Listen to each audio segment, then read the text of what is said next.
Assalamualaikum warahmatullahi wabarakatuh.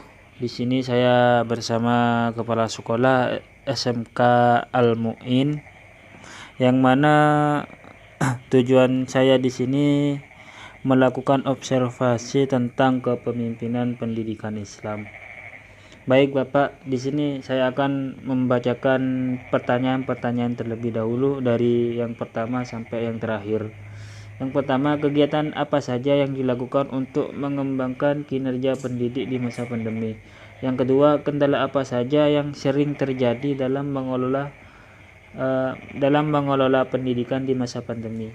Yang ketiga, bagaimana kondisi sekolah dilihat berdasarkan hubungan sekolah dengan masyarakat di masa pandemik?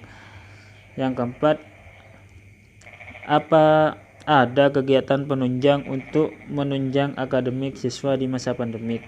Yang kelima, usaha apa saja yang dilakukan kepada sekolah untuk meningkatkan popularitas sekolah di masa pandemik? Yang keenam, apa peran kepala sekolah di masa pandemik? Yang ketujuh, bagaimana bentuk persiapan untuk mencapai target sekolah di masa pandemik?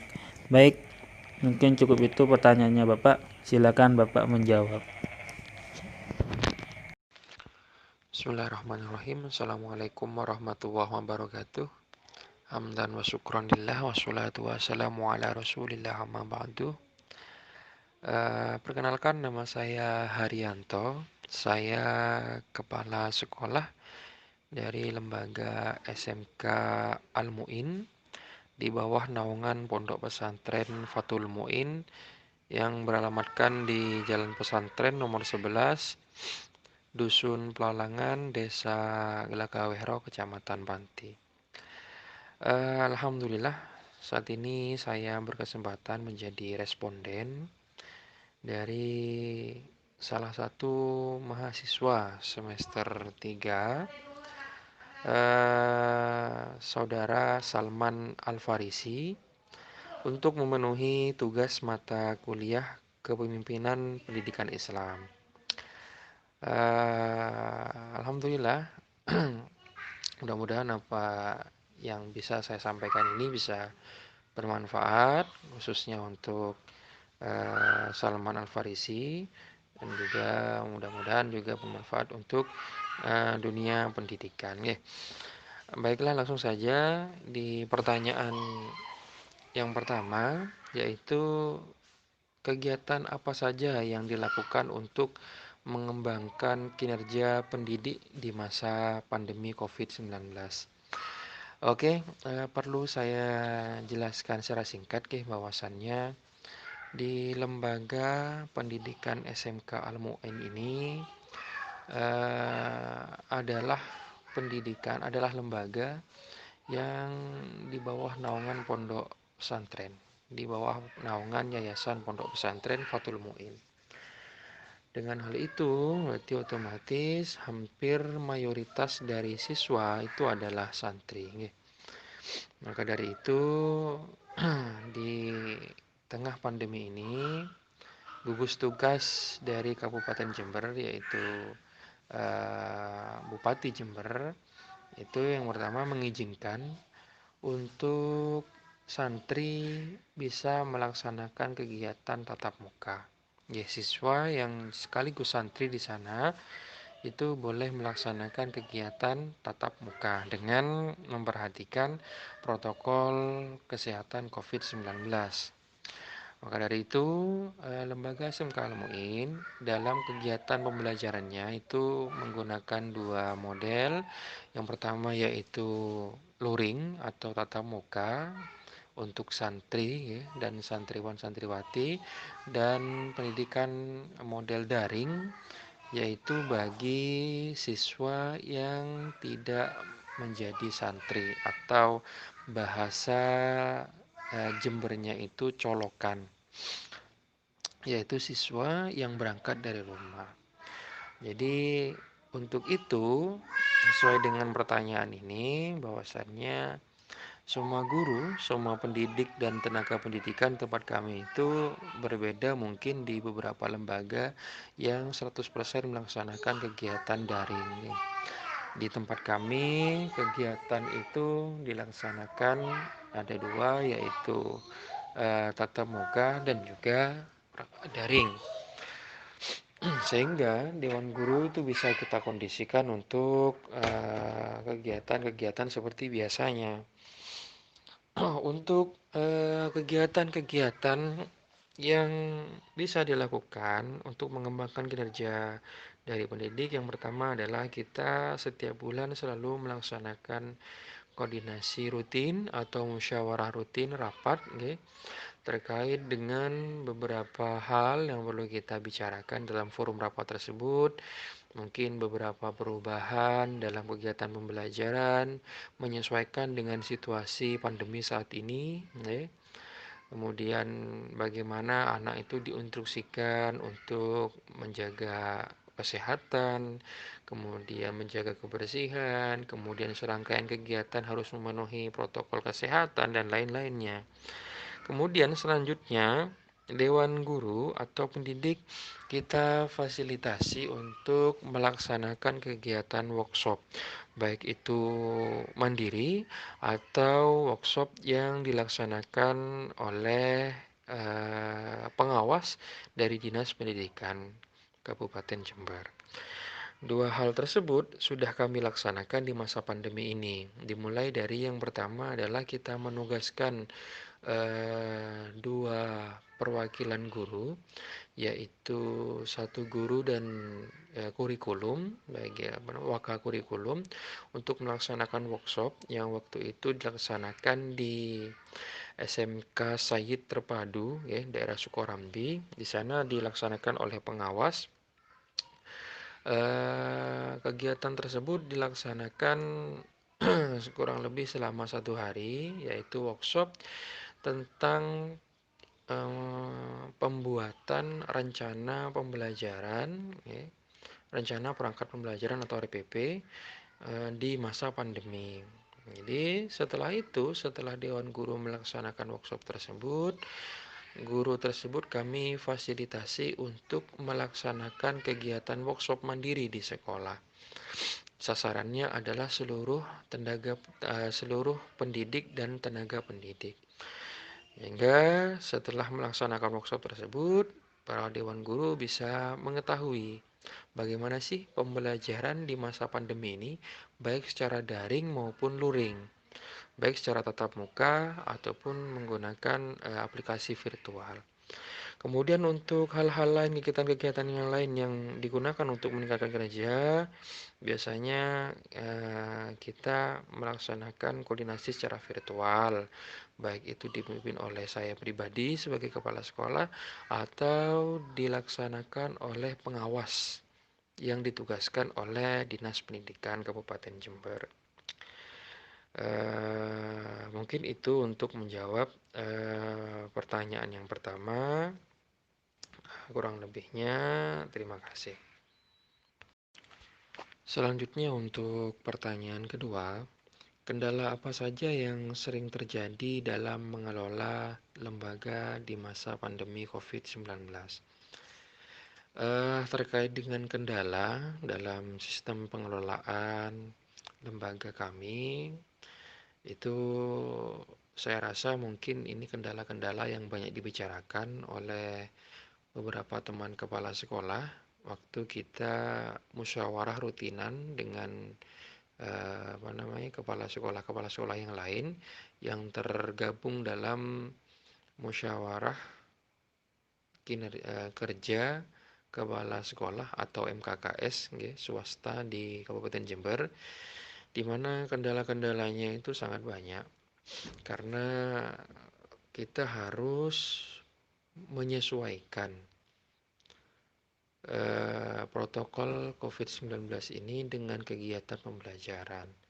Kemudian kita juga harus mengubah sistem pembelajaran yang awalnya sama setiap tahunnya, berubah dengan sistem daring, kemudian berubah dengan sistem penugasan online dan lain-lainnya.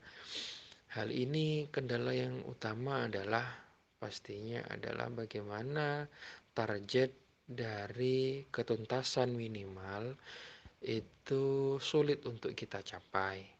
Ya, banyak dewan guru yang mengeluh dalam musyawarah rutinan setiap bulan itu bahwasannya dewan guru kadang kesulitan dalam menyampaikan informasi terkait pembelajarannya tersebut, ilmu yang ditransferkan kepada siswa itu kadang tidak 100%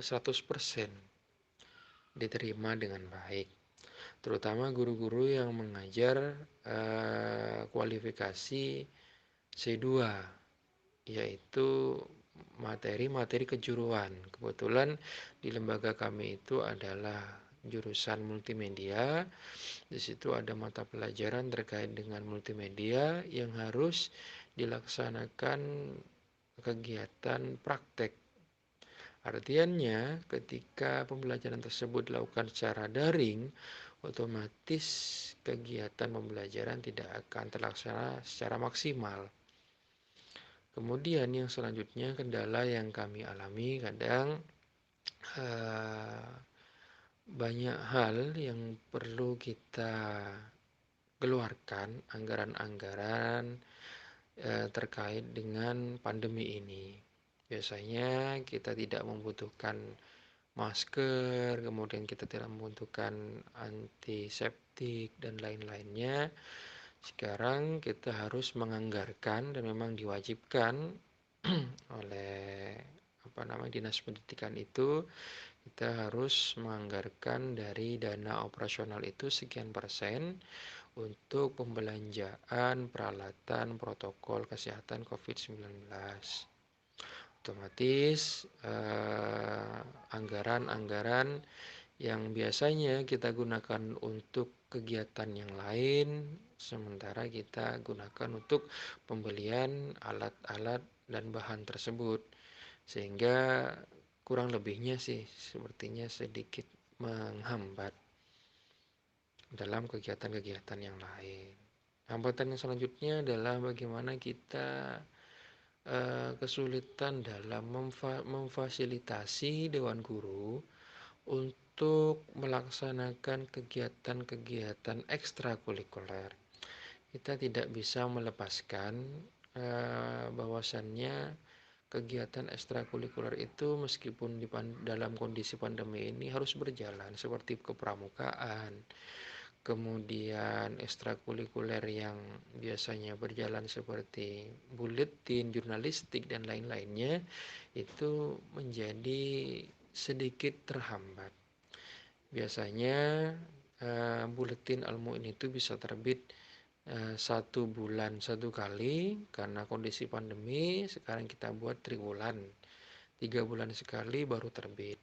Karena kita harus menyesuaikan dengan bagaimana kita harus menjaga jarak, kemudian yang kedua kita harus selalu menjaga kesehatan dan lain-lainnya. Maka dari itu aktivitas dan kegiatan perlu kita kontrol dengan baik, sehingga ada batasan, kadang ada batasan dalam hal kegiatan, ada batasan dalam hal pelaksanaan, sehingga kegiatan-kegiatan yang biasanya rutinan setiap bulan dilaksanakan itu harus disesuaikan. Ini salah satu hal yang menghambat saya rasa, karena pandemi ini mengubah tatanan sistem yang sudah berjalan bertahun-tahun, harus berubah dengan penyesuaian-penyesuaian. Mungkin itu ya untuk pertanyaan yang kedua. Terima kasih. Pertanyaan ketiga, yaitu bagaimana kondisi sekolah berdasarkan hubungan sekolah dengan masyarakat di tengah pandemi COVID-19. Terkait dengan hubungan dengan masyarakat, alhamdulillah lembaga kami dalam kondisi yang baik terkait dengan hubungan dengan masyarakat, karena memang di lembaga kami itu terdapat humas yang memang benar-benar kami fungsikan supaya menjadi jembatan terhadap lembaga dengan masyarakat. Namun ada beberapa hal yang biasanya kami laksanakan di hari Jumat itu, yaitu bakti sosial yang kadang melibatkan masyarakat. Di saat pandemi ini tidak lagi kami laksanakan karena memang syarat dari gugus tugas Kabupaten Jember, santri itu boleh kembali asal bisa melaksanakan rapid test.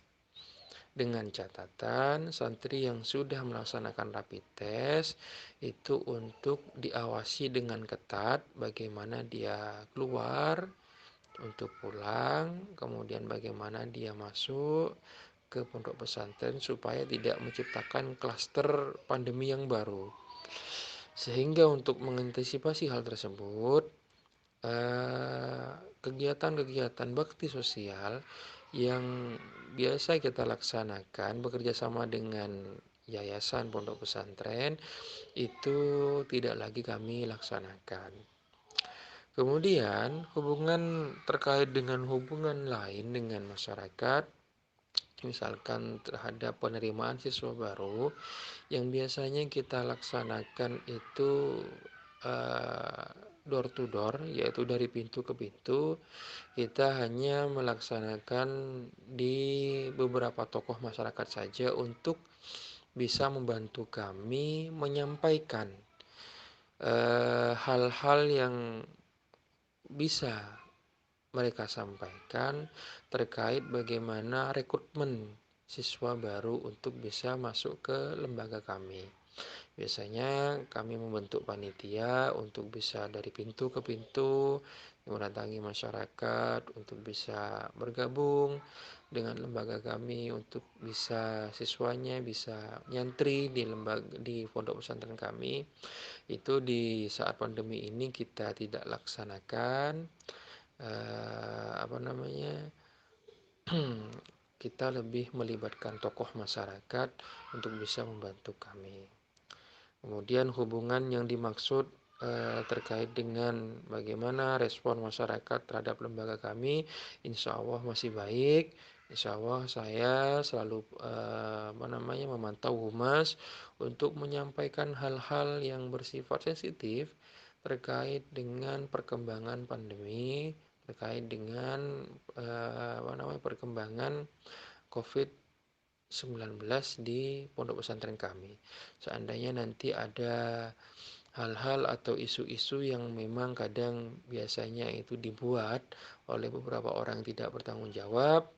Contoh misalkan ada beberapa isu waktu awal-awal virus corona itu datang, waktu itu ada beberapa isu di lembaga kami bahwasannya pondok pesantren Fathul Muin itu ada salah satu dari santri yang positif setelah di tes tes rapid test tadi itu. Langsung kami meminta humas untuk terjun langsung ke masyarakat dan menjelaskan bahwasannya berita itu adalah berita hoax dan tidak benar adanya.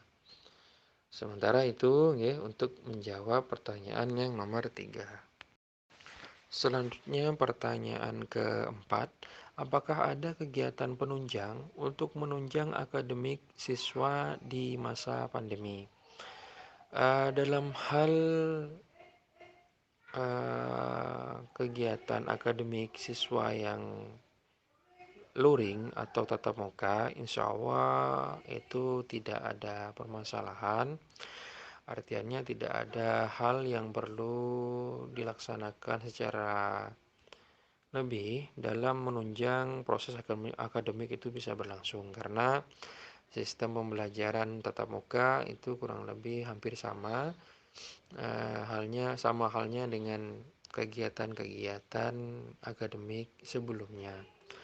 Namun untuk pembelajaran yang daring, kadang memang perlu hal-hal penunjang lainnya supaya transfer ilmu dalam kegiatan pembelajaran yang dilaksanakan oleh guru kepada siswa itu bisa maksimal dilaksanakan.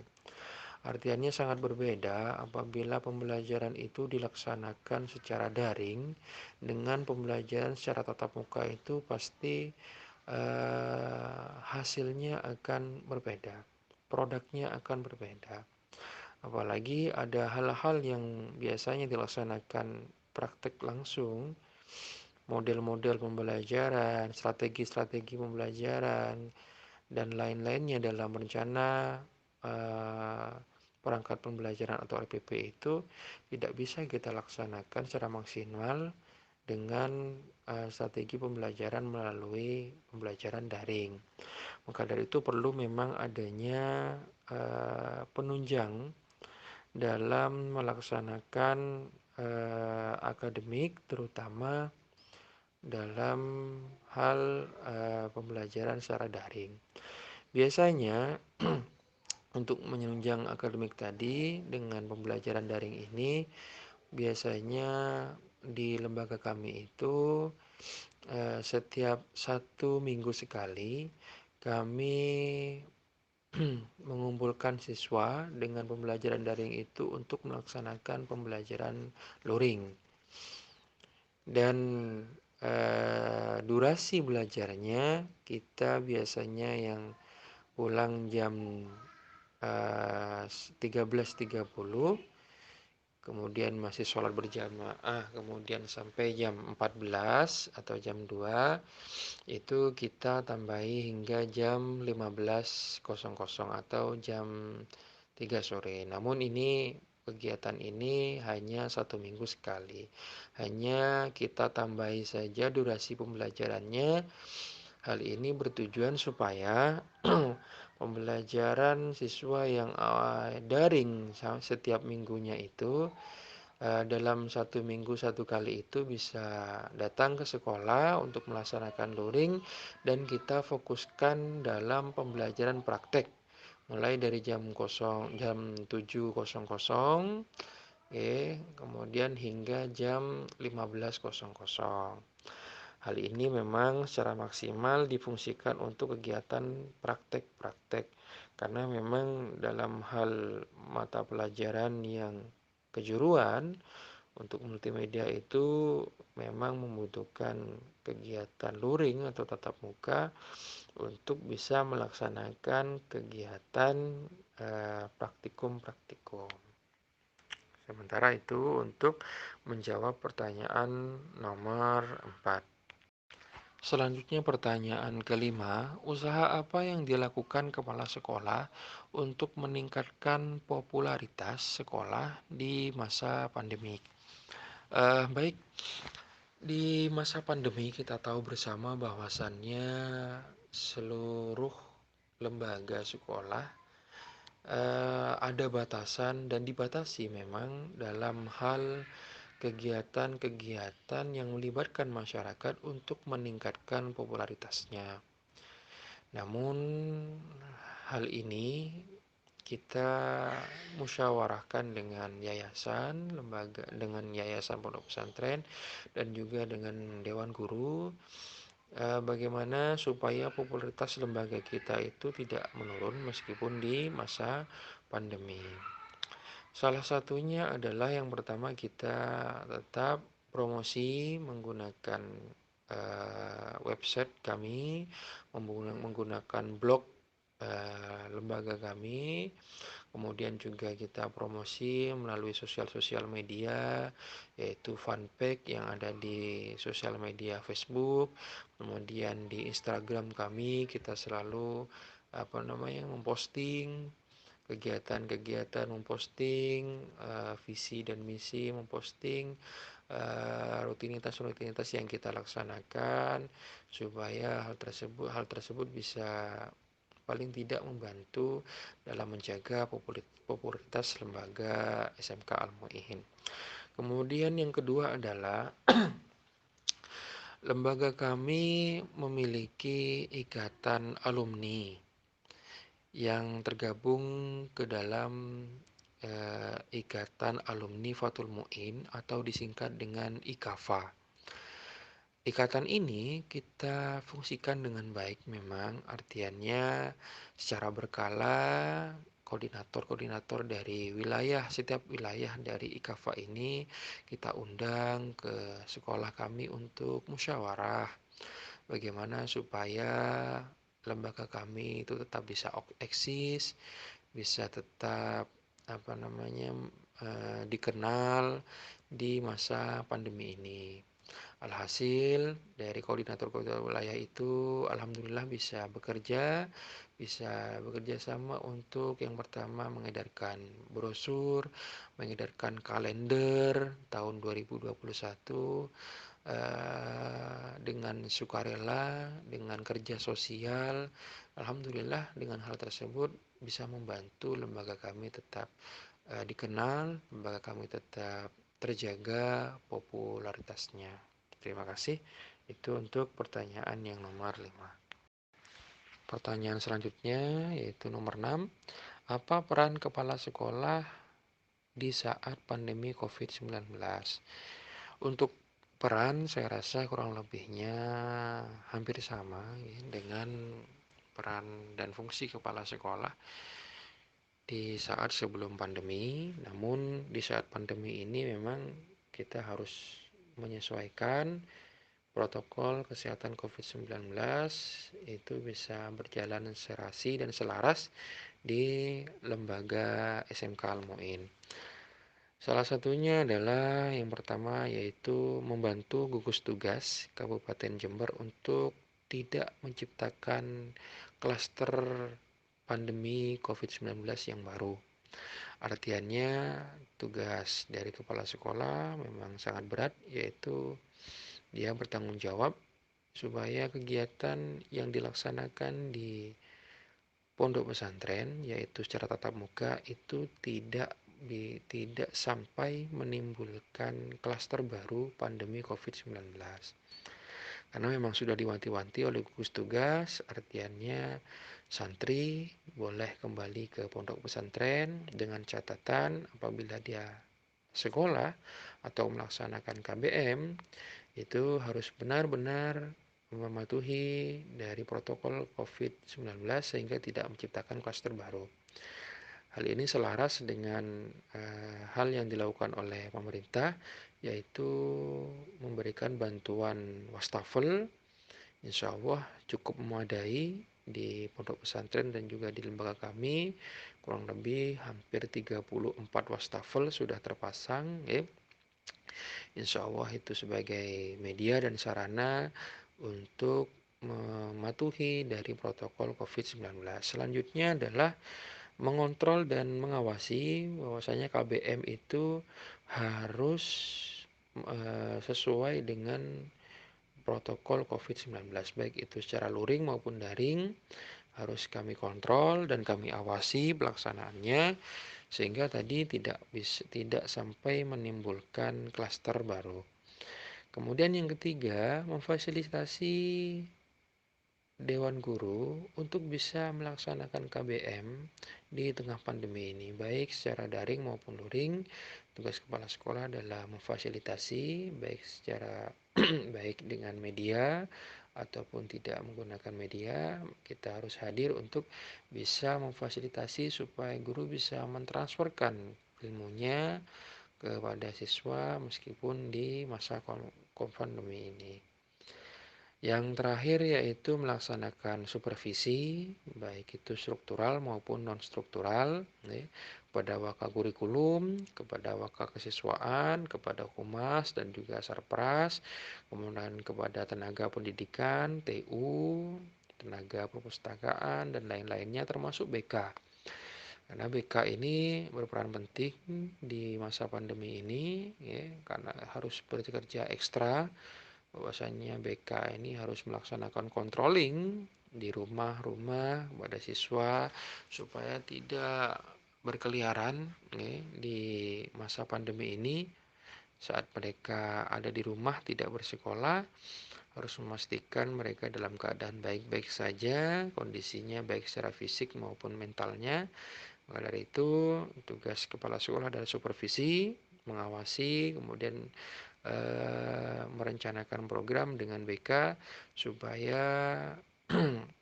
siswa-siswa tersebut bisa dalam keadaan yang baik-baik saja. Itu mungkin untuk menjawab pertanyaan nomor 6. Pertanyaan selanjutnya nomor 7, bagaimana bentuk persiapan untuk mencapai target sekolah di masa pandemi COVID-19? Untuk target lembaga SMK Al-Mu'in sudah tertuang dalam ADART, baik itu jangka pendek, menengah maupun jangka panjang. Sesuai dengan ADART tadi, kegiatan-kegiatan yang kita laksanakan memang harus memiliki target, ya. Maka dari itu strategi-strategi yang perlu kami laksanakan akan terus kami musyawarahkan supaya bisa terlaksana dengan baik. Untuk itu, untuk memenuhi target tersebut, kami sudah mempersiapkan media, kami sudah mempersiapkan peralatan-peralatan untuk kegiatan pembelajaran nanti di Januari 2021 sesuai dengan instruksi oleh Kementerian Pendidikan bahwasannya sekolah sudah boleh melaksanakan tatap muka, kegiatan tatap muka secara 100%. Maka dari itu kami secara sarana prasarana harus mempersiapkan sedari awal. Mulai dari peralatan-peralatan yang menunjang KBM di masa pandemi, kemudian media-media untuk menunjang strategi-strategi pembelajaran di masa pandemi, dan juga fasilitas-fasilitas umum, kemudian sarana prasarana, kemudian dokumen-dokumen dan lain-lainnya, itu sudah kami persiapkan dan kami musyawarahkan agar supaya target-target yang sudah kami laksanakan di awal tahun pembelajaran itu bisa terlaksana meskipun di tengah pandemi COVID-19. Mudah-mudahan dengan adanya instruksi dari Kementerian Pendidikan bahwasannya Januari 2021 sekolah-sekolah sudah bisa melaksanakan tatap muka, itu bisa terrealisasi. Kemudian juga bisa diberikan kemudahan agar supaya lembaga kami bisa melaksanakan hal tersebut sesuai instruksi, tidak ada kasus klaster baru yang ada di lembaga kami. Mudah-mudahan kami tetap bisa terus semangat istiqomah melaksanakan protokol kesehatan COVID-19. Mungkin itu saja yang bisa saya sampaikan. Pertanyaan nomor 7 ini adalah pertanyaan terakhir. Mudah-mudahan poin-poin pertanyaan mulai dari 1 hingga 7 ini bisa bermanfaat kepada Ahmad Al-Farisi secara individu, dan mudah-mudahan juga bisa bermanfaat untuk dunia pendidikan dan pembelajaran ke depannya. Terima kasih saya sampaikan, kurang lebihnya saya mohon maaf. Ihdinas siratal mustaqim. Mudah-mudahan kita selalu ada di jalan yang lurus. Wassalamualaikum warahmatullahi wabarakatuh. Mungkin cukup itu saja Bapak yang dapat saya sampaikan. Terima kasih atas waktunya yang sudah Bapak berikan untuk hari ini. Sekian dari saya. Assalamualaikum warahmatullahi wabarakatuh.